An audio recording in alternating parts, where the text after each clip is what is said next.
Hard to picture scenes like this on a European street. A school-aged child openly hawking herself in a crowded bar at midnight.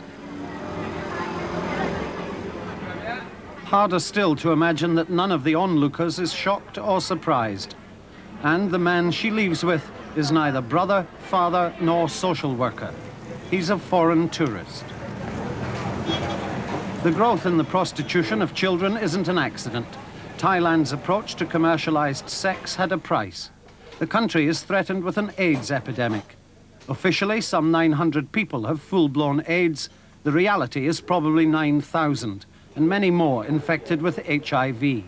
For those who are infected now, I think it is estimated at this point that we probably have around 500,000 people infected at this point without symptoms. The spectre of AIDS was a blow to the sex industry. It responded with the brutal logic of the marketplace, offering its customers supposedly AIDS-free children. They believe that they're protecting themselves from AIDS. So you get an escalation of this child prostitution because of this type of belief. And you get also trafficking increasing. You must bear in mind the demand and supply factors. And there's a whole process of criminality here. Huge elements exploiting children and women which are making a profit from the kids. These girls are among the exploited. All are unwilling victims of the sex trade. At a Baptist children's home, they're learning new skills. While some in Thailand have prospered, the gap between the haves and the have-nots has widened. The slums of Bangkok continue to mushroom.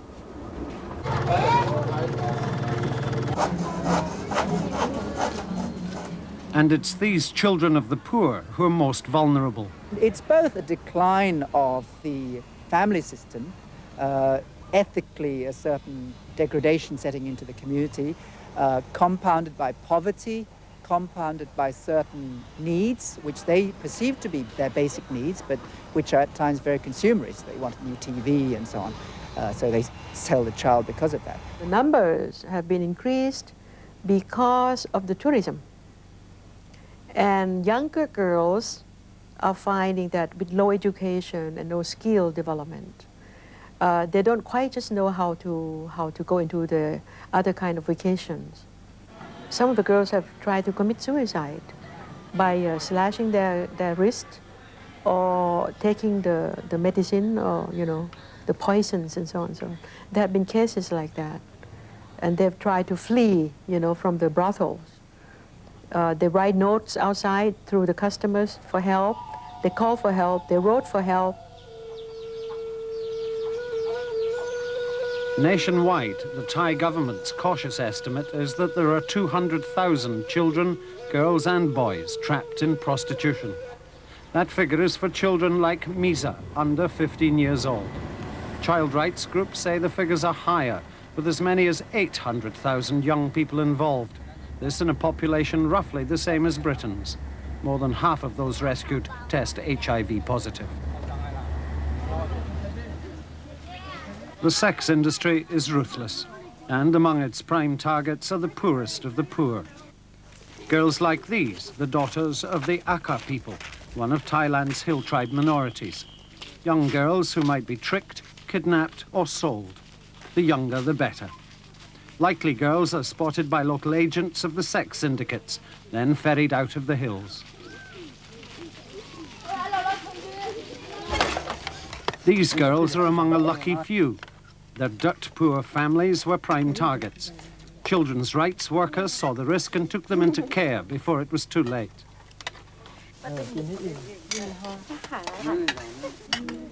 Misa also is Aka and has now found refuge with them.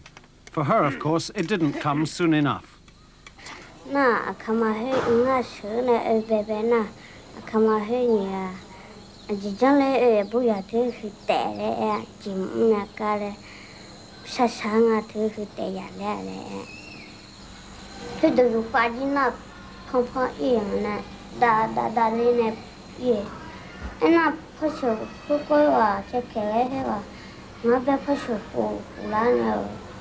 都过啊，只剩一来了。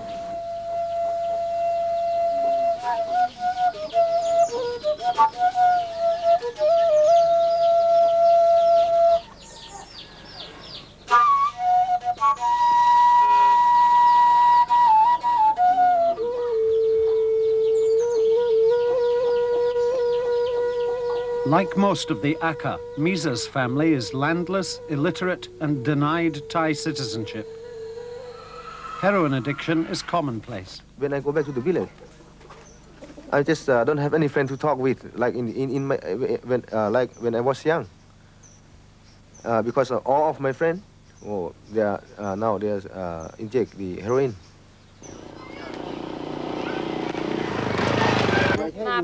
What the roads and the modern world beyond the hills bring the Aka is a belief that they've been left behind.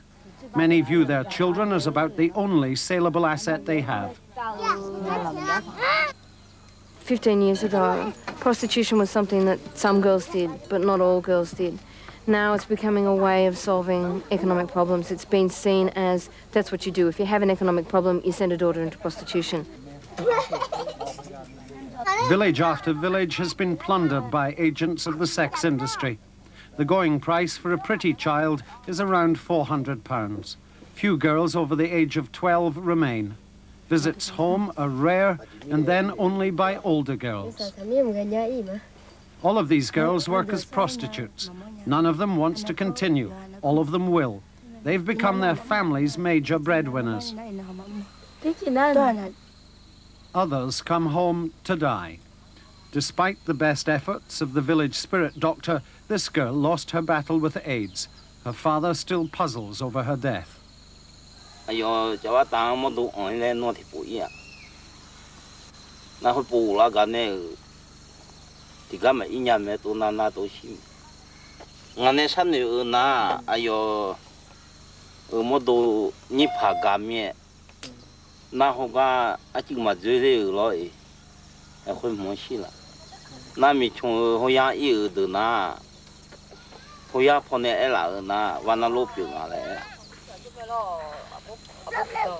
The family was forced to move away from the village.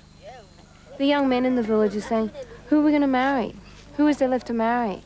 And even when the girls come back, you know, nobody seems to really quite grasp the extent to which HIV is going to wreak havoc in these communities. And where is the next generation going to come from? Children are a renewable resource, but the sex industry spends them quickly, and its net is being cast ever wider. Girls from Burma, Laos and southern China are traded. Many cross this bridge at the Thai-Burma border, en route to the flesh pots further south. These young hill tribe girls make a living posing for tourist snaps. Every day, sex trade agents try to recruit them.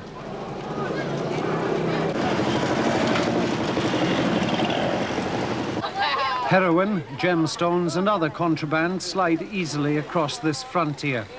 Children are just the latest illicit import, and official corruption smooths the trail. How can this kind of things exit easily? How can the girls cross the border easily? How can they pass the checkpoint easily? And how can they pass the police easily? I'm telling you the story because you can imagine about these things. The brothels could be under their nose, right next to the police department, next to the police office, and yet they turn the blind eyes on these activities. I was told by the prostitutes themselves that they have to pay monthly some sort of money, cash. Thailand's newly elected Prime Minister is no less frank.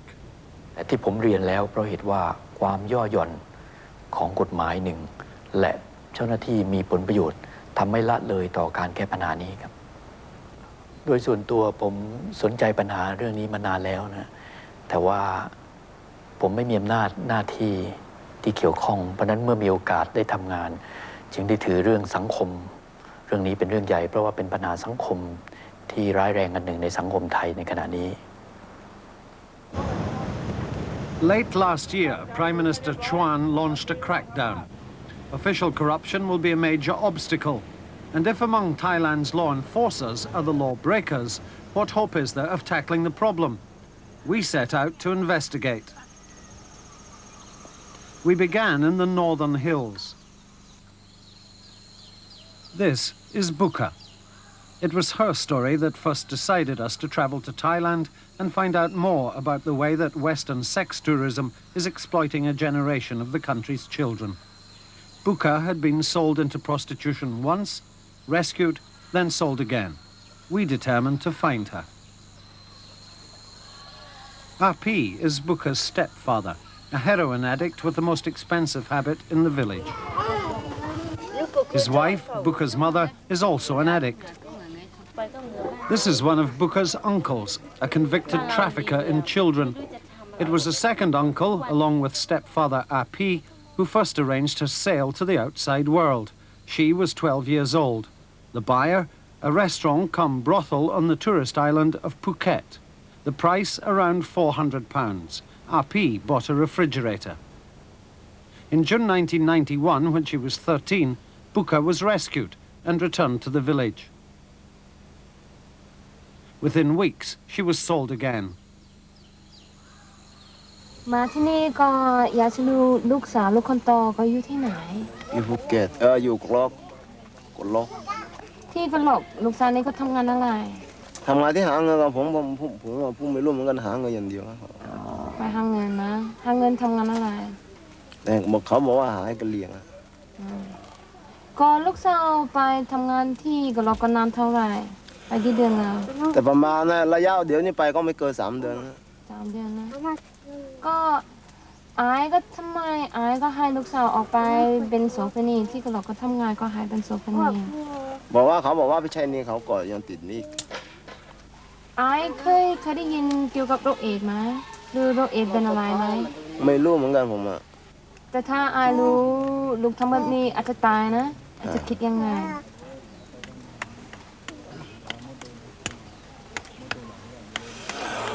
แล้วผมว่าจะชินได้ยังไงล่ะผมว่าไม่รู้ที่ตัวเขาเป็นลูกเอกผมไม่รู้เหมือนกันเขาบอกว่าติดนี่เขายังใช้นี่ยังไม่หมด พ่อแม่ก็ใช้อะไรซื้ออะไร แต่พ่อแม่นี่ซื้อข้าวอย่างเดียวนะ Others in the village told a different tale. Api had squandered the money on heroin. They'd heard that Buka had attempted suicide. But they confirmed that she was probably in Golok, a border town 1,400 miles away at the other end of Thailand. They had the name of a street. We headed for the south. Thailand isn't short of laws to protect children. The problem was finding one that would be applied. We knew the South's reputation for lawlessness, and the town of Golok sounded like a law unto itself. If Buka was to be rescued, someone had to file a complaint that a young girl was enslaved in a brothel. The police were powerless to act otherwise. Family, friends, Buka herself could make the complaint. None were likely or able to. We would have to. But first, we had to find her.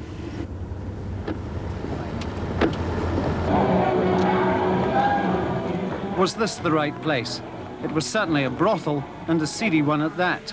The black light didn't help. But we could just make out several girls and customers. We had photographs of Buka and thought this just might be her.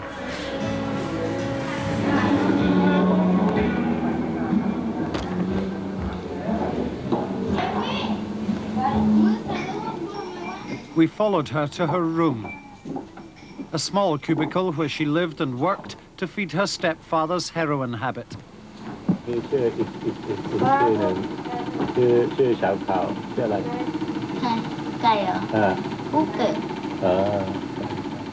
We paid a deposit on Buka of 500 baht, about £13, and said we'd be back.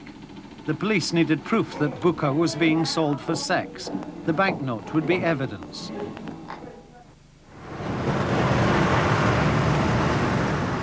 Back in Bangkok, we prepared our complaint with children's rights workers. They introduced us to an honest policeman, Captain Santorn Jitarun of the tourist police. He had rescued Booker once before, 18 months ago. He was it. A law graduate and one-time student activist, his honesty had cost him promotion. He'd been a captain for 8 years.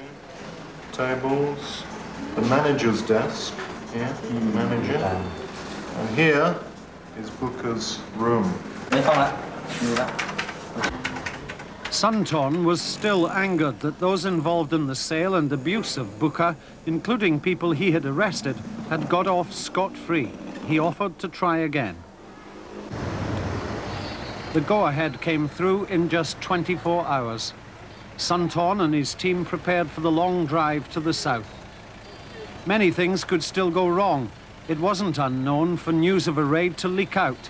Corrupt police sometimes tipped off brothel owners. Girls could be hidden, even killed. Our only hope was that Booker and the evidence were still there when we arrived.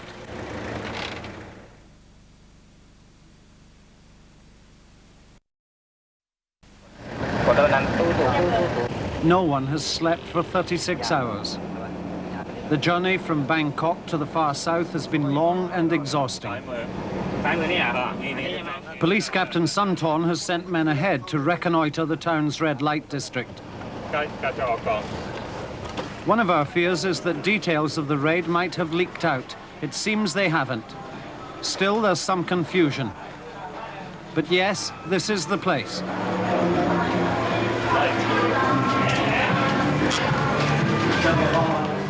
Where is the girl we're looking for? Customers and girls scatter. The police move everyone to the back of the room to prevent anyone's leaving.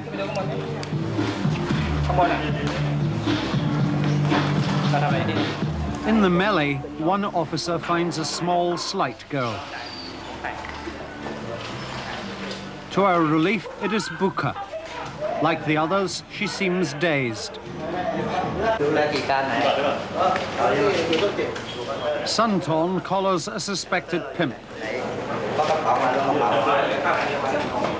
He's looking for our banknote.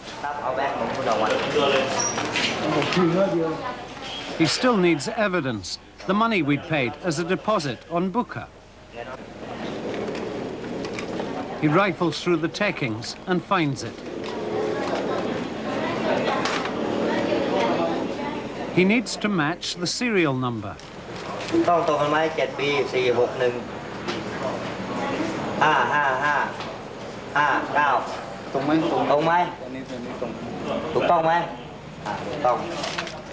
Now he has proof that 15-year-old Booker is being sold for sex. For the record, he must question the girl herself.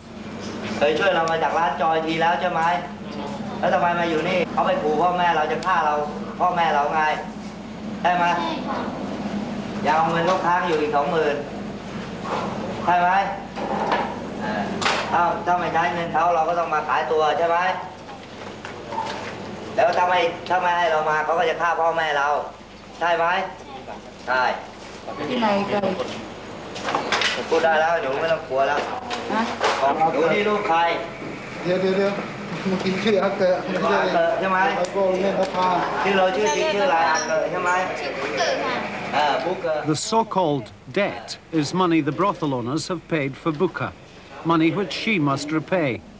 Her name and age have been falsified in their records. They claim she's 20 years old. Things are going well. Attention now focuses on a man thought to be one of the brothel's pimps.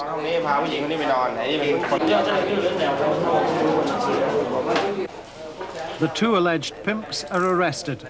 Long sentences are predicted. The following day, senior local policemen will be suspended.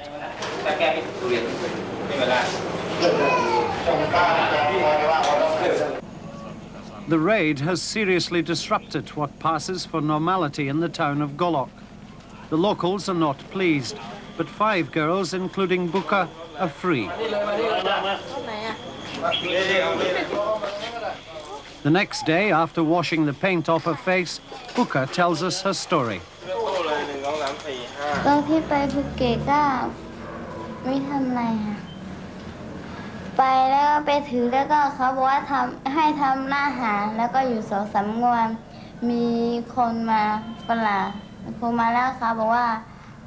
ออกไปข้างนอกเขาจะขอพาออกไปข้างนอก แล้วก็รอลมแรงอะไ